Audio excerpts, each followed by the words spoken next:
My name is Trina White Hamilton. I'm the exhibition curator with the exhibition Everyday Objects Transformed by the Conflict, which is a Healing Through Remembering project. Healing Through Remembering are an organisation made up of various different members from all different political perspectives, looking at ways to deal with issues to do with the past. The exhibition comes from a subcommittee group in Healing Through Remembering called the Living Memorial Museum Subcommittee.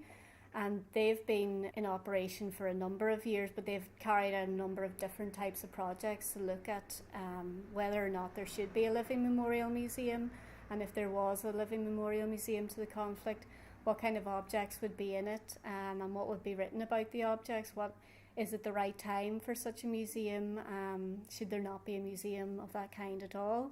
So different projects that they've worked on are things like the call out for ideas for a living memorial museum.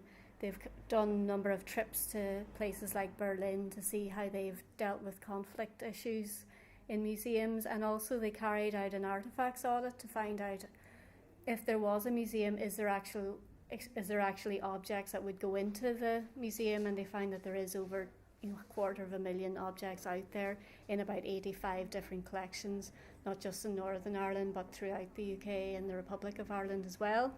So this project, Everyday Objects Transformed by the Conflict, went and asked all the collectors that we found in the artefacts audit, would they submit an object to the exhibition. They were allowed to select their own object, and they were also allowed to write whatever they wanted about their object. So it's their interpretation, their story or their memory about that object, which is what the whole exhibition is all about. There's not one narrative of the conflict in this exhibition. It's about various different political perspectives, views and experiences. The Relatives for Justice quilt is made up of all different patches made by family members who have lost people during the conflict. So each patch on the quilt represents a person who died, and the patches are made up of sometimes clothes belonging to the people who died, but all made by maybe their mothers or the sisters or the fathers or brothers that had lost somebody. Okay, there's a lot of objects that were made by prisoners, so objects that they used to communicate to each other or to people on the outside, such as the pencil where the lead was removed and messages were inserted inside in the pencil and handed around throughout the Crumlin Road jail.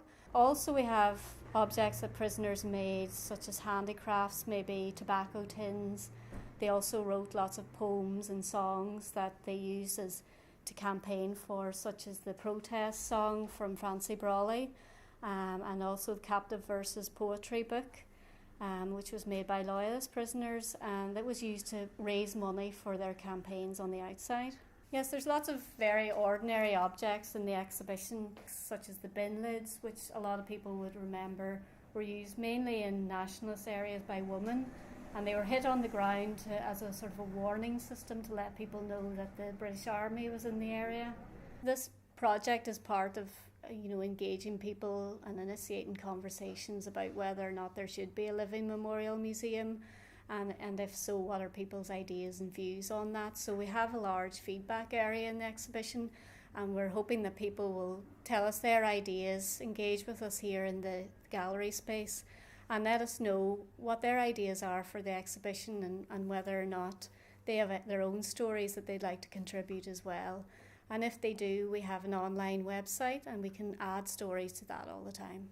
I suppose the aim of it is to see if we can put on an exhibition which people are happy with, which they think represents views from all different types of people, and whether or not we're ready for a living memorial museum. We're here until the end of July.